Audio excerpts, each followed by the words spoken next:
So today I'm going to walk you through how to prune your blueberry bush, not only for the health and vigor of the bush, but also to increase your harvest yield. I'm Melissa K. Norris, the author of the Made from Scratch Life, Handmade, host of the Pioneering Today podcast. And we raise 100% of our own meat on our homestead, as well as over 50% of our fruits and vegetables. And this is how we prune our blueberries to make sure that we get a harvest to take us through the entire year without buying them from the store. So the first thing we're gonna need is we have got some handheld pruning shears. And for the larger canes, I've also got the loppers. So we've got our long handled. And I just used these to prune our elderberry bushes a few days ago. You always want to make sure that you are sanitizing your shears so that if there is any disease, that you're not transferring that between plants. So an easy way to do that is to just take some rubbing alcohol, or this is isopropyl alcohol, and pour that over the part that's going to come in contact with the bush when you're making your cuts.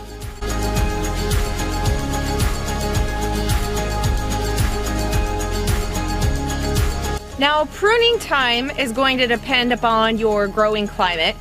For us, I like to prune here in the Pacific Northwest, and we're gardening zone 7, the end of January into February. The reason for that is because you can see your fruit buds, so you know where your fruit blossoms are going to be and where you're going to have your blueberries versus what is just the leaf buds. And this is going to be really important when you're making your pruning cuts and your pruning decisions. It's best if you can prune on a dry day. So when your blueberry plant is only 1 or 2 years old, the only thing that you would prune for would be any broken or diseased branches.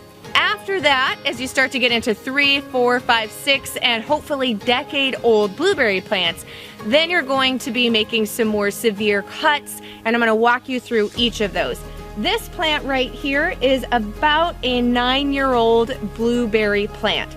So no matter what plant it is, or the size, I should say, age of the bush that you're going to be pruning, the first thing that we're going to look for is the new growth versus dead or diseased growth. So your new growth, you're going to be able to visually see really easy, is this bright red color, and it's more supple and viney looking. Your old growth is going to be the darker gray and more woody looking wood.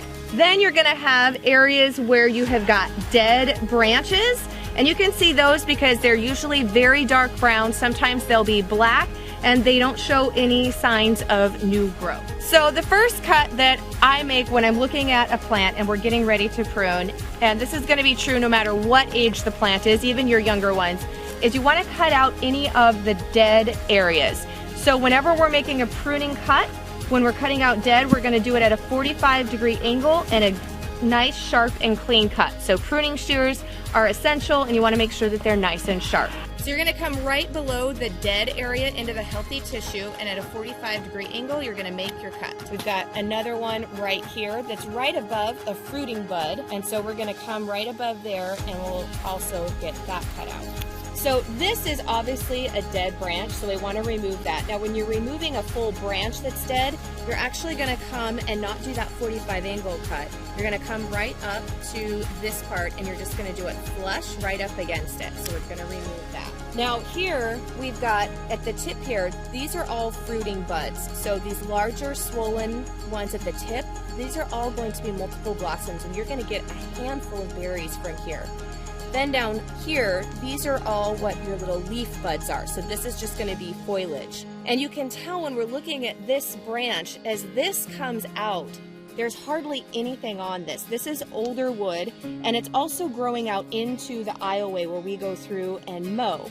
So I'm going to remove this because even though there is a couple of fruiting buds, they're very small, and there's no growth or fruit happening on this. So we're going to remove this, and again, we're just going to do this right up flush on that branch. You always want to make sure you remove any of the material that you're pruning. You don't want to leave the dead or diseased branches in. You want to take those out. And this is just on the end of here. This is dead, so we're going to take that off, as well as right here. But we're going to leave these because they're fruiting. And when they're really small like this little twig just doesn't have anything on it. You can almost just break them off, the little tiny ones. When you're looking at the center of your blueberry bush, The wood that is 6 years or older, which is going to be characteristic of being a lot thicker around dark, and this is the oldest pieces, they have all the moss on them. After they've hit about 6 years of age, you're going to be able to tell that they stop producing as well, and you're going to want to start thinning them out so some of these younger, newer canes can become the part of the blueberry bush, and that you always keep it vigorous. So this here has got a lot of dead and there's nothing coming on this. So I'm going to take this actually all the way down to the ground, and we're going to cut that off really low and remove it. That also is going to allow more sun and airflow to get in here so that we don't have fungal disease setting in as much, and that the berries can get ripened, that they're not shaded by a lot of foliage. So one of the things that I like to do is to travel up this branch, and I'm going to leave part of this, even though this is older wood. When I'm looking at it, there's a lot of blueberry blossoms on this branch, and there's still a lot of good growth through here.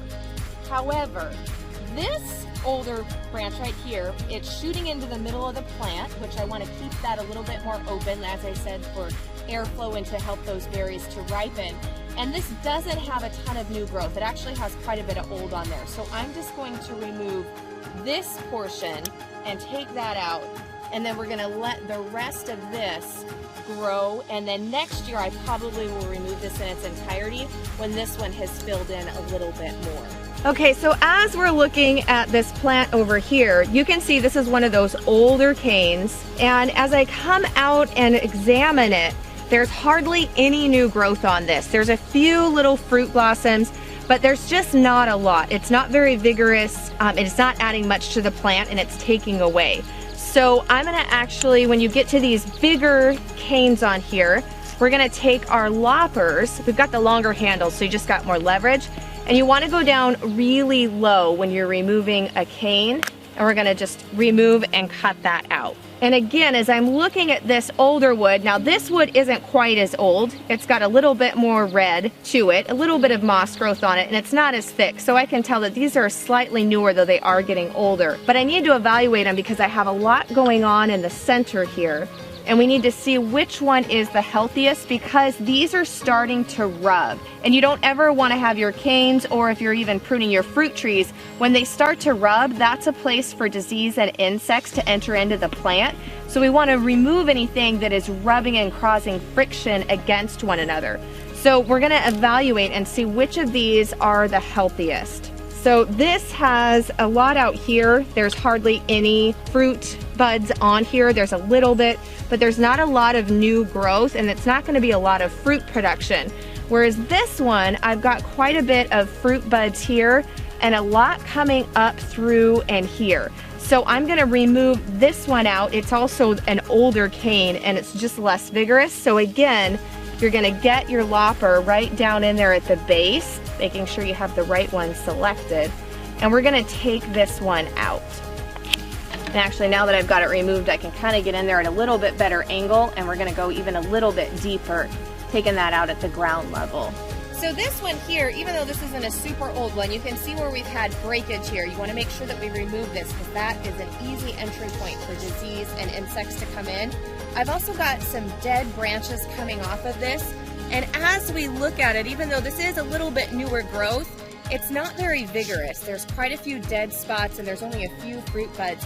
So I'm just going to take this one all the way out and completely remove it from the blueberry plant. Now these are smaller, but there's only one fruit bud on this entire thing, and they're growing back in towards the center of the bush. And because they're not showing good signs and they're not very vigorous, I'm going to go ahead and take these out as well. Remove any dead wood like that, even though we're going to keep this cane. So we've removed a couple of canes from the center, but as we come into this one, this is an older cane again. And this growth down here doesn't really have a whole lot on it. I've got some dead stuff. I don't have any growth coming here. This is all dead. And even though I've got one healthier, vigorous spot on this cane, it's in the center, and because it's so old, it's gonna stop producing. Each year I'm gonna get less and less fruit off of it. So we're gonna come down to, again, you wanna come down right to the base and get as low in there as you can. and we're gonna remove that cane. That also really opens up the center of our blueberry plant, so these blossoms that are in here and these canes can come in and have good airflow. I've also got down here some younger canes that are just starting, and these ones already have fruit buds right here and are showing good promise. So I'm gonna leave this one because it's already showing fruit production, and I'm gonna take this one out so this can actually replace the cane that we just removed. So we're gonna come over on this side of the bush, and here I've got some older wood, and as it comes out, there are some fruit blossoms on here, but it's not really vigorous. So what I'm gonna do is, this is some newer wood that does have some fruit blossoms on it, but as you look at this, it's got a lot of new growth, but there's only one blossom on here. So this cane I'm gonna take out right here at the bottom. Now as we look over here, I've got some good fruit budding coming on over here, and this is new growth. I don't have a lot of new growth coming out here, and this is an older cane, but I know I'm gonna get quite a bit of fruit off of this section and this section, so I'm gonna leave this year and just take out the part that is a little bit dead here on the end. And then this one's not doing very good. There's a couple fruit blossoms, but there's not a lot. So I'm actually just gonna cut this one all the way back, and then just remove the dead parts here on the tip. And on this one, I don't have a lot of fruit bud, and I've got some dead wood. So again, we're just gonna take this down to the bottom there, and kind of, this one has some fruit blossoms here. So I'm gonna leave that because I'll probably remove this cane next year. But just so you can kind of see how you can plan to leave some for this year, and then you'll know the following year you're gonna remove it. And if you enjoyed this video on learning how to prune your blueberries, make sure that you hit subscribe and hit the little bell so that you get notified when our next video comes out. Thanks so much. We'll see you in the next one.